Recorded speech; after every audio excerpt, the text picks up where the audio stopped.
فلسفہ معراج کیوں کرائی گئی؟ ایک حکمت یہ ہے کہ تمام کائنات پر حضور صلی اللہ علیہ وسلم کی افضلیت کا اظہار ہو۔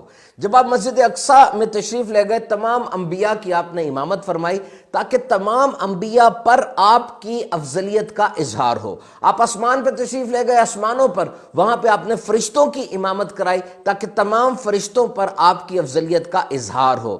غرض کہ حضور اکرم صلی اللہ علیہ وسلم جدھر جدھر سے گزرے، حضور صلی اللہ علیہ وسلم کی ان پر افضلیت ظاہر کر دی گئی۔ اللہ تعالیٰ نے فرشتوں سے فرمایا کہ میں زمین میں اپنا نائب بنانے والا ہوں۔ فرشتوں نے عرض کی تو ایسے کو نائب کرے گا جو فساد پھیلائے گا اور خوریزیاں کرے گا؟ رب تعالیٰ نے فرمایا جو مجھے معلوم ہے تم نہیں جانتے، یعنی میں حضرت آدم علیہ السلام کی اولاد میں اپنے محبوب محمد مصطفیٰ صلی اللہ تعالی علیہ وسلم کو پیدا کروں گا، اور تمہاری نظر فسادیوں پر ہے، میری نظر محبوب کی آمد پر ہے جن کے لیے میں نے ساری کائنات بنائی ہے۔ اب فرشتے جو تھے وہ مشتاق دیدار ہوئے اور عرض کرنے لگے یا رب اپنے محبوب کو آسمانوں پر بلا تاکہ ہم بھی ان کی زیارت کر سکیں۔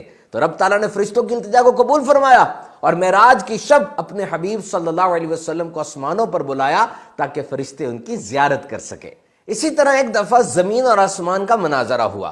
زمین کہنے لگی مجھ میں نہریں ہیں، دریا ہیں اور جنگل ہیں، شہر ہیں۔ آسمان نے کہا مجھ میں آسمان ہے، ستارے ہیں، بروج ہے، سورج ہے۔ زمین نے کہا میرے میں خانہ کعبہ ہے جس کی زیارت اور طواف انبیاء، صالحین، نیک بندے اور عام مومنین کرتے ہیں۔ آسمان نے کہا میرے میں بیت المعمور ہے جس کا طواف فرشتے کرتے ہیں، اور میرے میں جنت ہے جس میں انبیاء، اولیاء، صالحین اور مومنین کا جو ٹھکانہ ہے۔ زمین نے کہا کہ خاتم النبیین صلی اللہ تعالی علیہ وسلم نے مجھ میں اقامت فرمائی اور اپنی شریعت مجھ پہ جاری فرمائی۔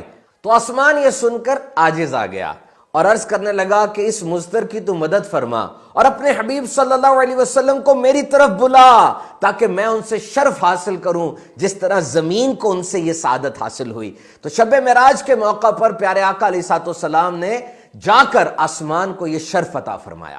اللہ تعالیٰ نے حضرت موسیٰ علیہ السلام کو فرمایا کہ اپنا عصا یعنی لاٹھی زمین پر ڈال دو۔ زمین پر ڈالی، بہت بڑا اژدہا بن گئی۔ فرمایا پکڑ لو، جب پکڑی تو وہ اژدہا دوبارہ لاٹھی بن گیا۔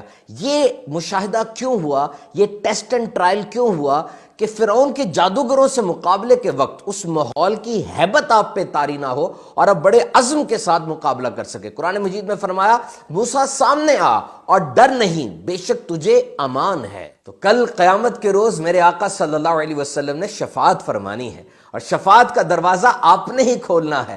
تو معراج کے موقع پر آپ کو کائنات کے عجائبات، جنت کے درجات، جہنم کے مشاہدات اور بڑی بڑی نشانیاں دکھا دی گئیں کہ قیامت کے روز کی وہ ہیبت آپ پر طاری نہ ہو اور بڑے عزم و استقلال کے ساتھ آپ شفاعت فرمائیں۔ تمام انبیاء نے اللہ تعالیٰ کی ذات کی گواہی دی لیکن کسی نے آنکھ سے نہ دیکھا، اور شہادت کی تکمیل یہ ہے کہ شاہد نے یا تو خود دیکھا ہو یا کسی دیکھنے والے سے سنا ہو۔ لہٰذا ضرورت اس بات کی تھی کہ تمام انبیاء میں ایک ہستی ایسی ہو جس نے اللہ تعالیٰ کا اپنی آنکھ سے دیدار کیا ہو۔ معراج کی رات یہ سعادت پیارے آقا علیہ الصلوۃ والسلام کو ملی۔ ایک حکمت یہ بھی تھی کہ پیارے آقا صلی اللہ تعالی علیہ وسلم تمام اقسام کی وحی کا شرف پائیں، اور وحی کی قسم یہ بھی ہے کہ اللہ تعالیٰ ڈائریکٹ کلام فرمائے، اور وحی کی اعلیٰ قسم ہے۔ اور معراج کی رات یہ ہوا، کفار کے ظلم و ستم حد سے بڑھ گئے، خاندان کا بائیکاٹ کیا گیا، چچا اور بی بی ختیجہ رضی اللہ تعالیٰ عنہ کا انتقال ہوا۔